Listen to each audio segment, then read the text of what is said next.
Thank you guys for joining me. This is the last and final video, or what I hope to be the last and final video, for the Shamanic Journey group and kind of joining along from a distance.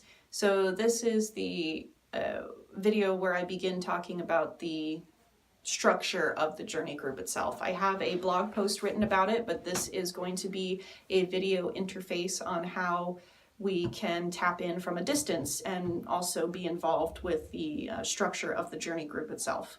So sometimes it helps to have a face-to-face interaction, which is one of the reasons why I thought to record this series in addition to having the posts. So in that way, for the visual and auditory learners out there, so because I know that there are different learners, so I recognize that. So thank you for joining along as we experiment along with this journeying from a distance. The structure of the journey group itself, we always have had the journey group for about an hour. Doesn't mean that you have to do it for an hour at home, but usually about the first 15 minutes we're setting up, and we're also waiting for other people who are stuck in traffic because we live in the DC area or the DC suburbs. So waiting for people that are stuck in traffic and getting to know other people. Another good important part of what we do during the first 15 to 20 minutes is being able to fully settle in and fully arrive. And what that means is turning off everything else that is around you, because Shamanic Journeying is a tool that you can help utilize to be able to kind of create a deeper connection with yourself and with spirit. So it's not just about yourself, but it's also just kind of about separating regular, ordinary reality from everything else around you. So it helps to turn off cell phones. It helps to put the thing on airplane mode after you download the video, or load it on YouTube, whatever it is that you need to do.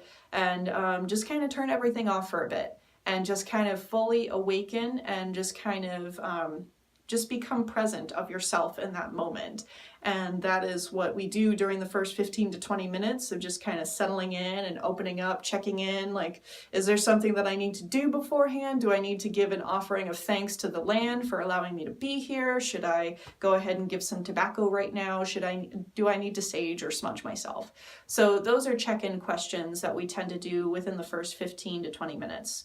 After that, the next 10 minutes is going to be about presenting the journey topic. So I always like to take a rattle and use the rattle as a talking stick and say or sing your name into the circle. And you can feel free to do that at home and just pretend like you're joining along and just kind of say or sing your name and where you're from and why you're there and why you intend to journey. And after you rattle and you say that intention, then we usually end up sharing the suggested journey topic. So that now that I will be doing these on video, I will be having somebody from the journey group record these, either that or I will precariously balance the phone in a way that in between the flutes or something to allow the recording. So in that way, you can tap into the altar, and two, you can also kind of view the like my hand motions, because my hand motions, I swear, maybe I have some Italian in my blood, but hand motions are a big thing for me. So yeah, just kind of tapping in that way and listening to the journey group topic so you can feel like you're a part of the circle, because that is what I'm pretty much doing, is that I'm allowing the boundaries of the circle to open up to anybody who watches the videos or anybody who reads the journey topics, because it's obviously no odd coincidence that you found this here, whether it be by finding me on the internet or by knowing me by proxy or by meeting me and just kind of going, hey, what's this weird lady that has feathers in her hair? I don't know.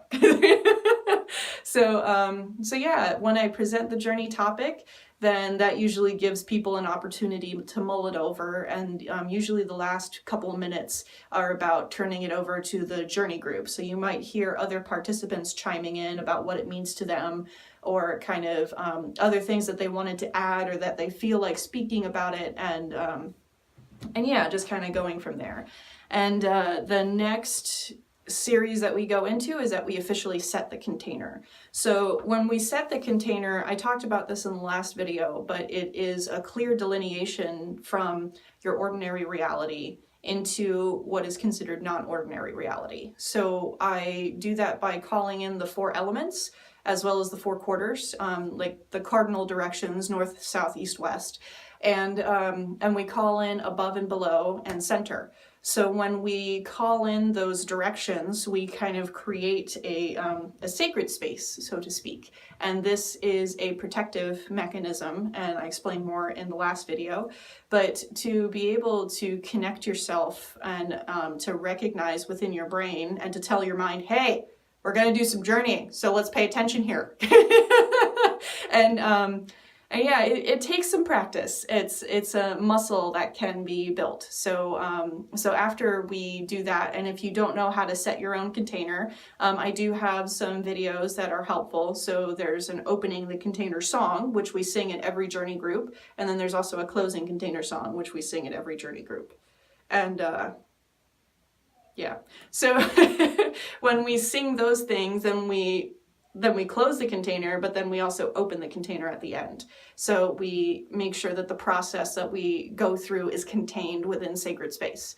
And that helps us allow for transformative realizations. And we also are able to kind of tap into something else and be able to kind of figure out things with awareness and kind of go from there. So after we sing the opening song, then we do what's called a heart-centered sound circle for maybe about 5 to 10 minutes. And that's when we sing one song. And that one song, I will be coming out with a journeying CD within the next couple of months. It's on my project list. But the journeying, one of the reasons for the heart-centered sound circle is just to help open us up. And we do that by singing, dancing, drumming, and chanting. So when we do something that's repetitive, because it's usually like a repetitive thing that happens, it helps open your mind up to that right side of the brain. So when we go over to the right side of our brain and open up that type of experience, we are able to kind of receive with love some of the messages that are about to come through. And when we do that, then when we go to the journeying, because then after we do the heart-centered sound circle, we sing a song for about 5 to 8 minutes, and then we move into the journey itself. That takes about like 8 to 12 minutes. That's an average shamanic journey. And I do have recordings of myself doing that, and you can find that below, and and then you can be able to kind of join along with us and just play that journey track after you sing and dance at home for a little bit, and you'll be able to kind of tap in. Singing and dancing is what I have found helps open myself up, because I have found that sometimes when I just go straight into journeying, I can be a little bit disconnected because I'm still thinking about what I'm going to eat for dinner because, oh my God, I'm still hungry. So so it's one of those that helps with that discipline of the practice to be able to sing and dance. But it's also up to you. You can just play the opening song, and then you can just go right into the journeying. It's up to you and what you feel called for, as well as how you can best accommodate your time. But I do usually end up asking people to sing if they are a part of the group. So yeah, but yeah, then after that, or if you listen to a song that helps you get into the spirit, you see what I did there? But after the journeying, then you go ahead and you turn off, unplug the headphones after you hear the callback beat. And then when you get guided to come back to your body, then you can go ahead and you can roll over and write down what you got in the journey, but remember to use short words, because sometimes if you end up writing full-blown sentences, the full-blown sentences can actually take you out of that dreamlike state.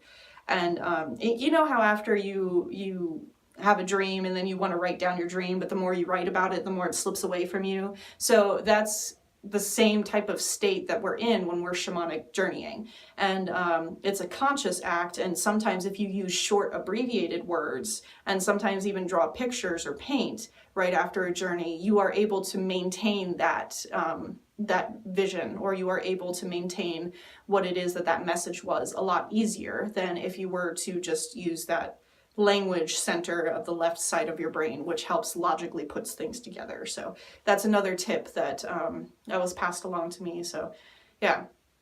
Then after that, after you record your journey and you sit with it for a little bit, you can choose to share it on the Facebook group, which is how you can interact with the community at large. And as soon as you share and you feel complete with that, then you can go ahead and do the closing song. It is important to open up the container, so then that way you can go right back into ordinary reality, and it also helps improve the discipline of being able to have a practice and be able to kind of come back to the same thing over and over again, and be able to open up your self-awareness and really utilize shamanic journeying as an avid tool. So yeah, and that's pretty much it. So thank you very much for watching, and I hope to see you either at the group itself or during the Facebook group where I'm moderating. So yeah, woohoo! Thanks.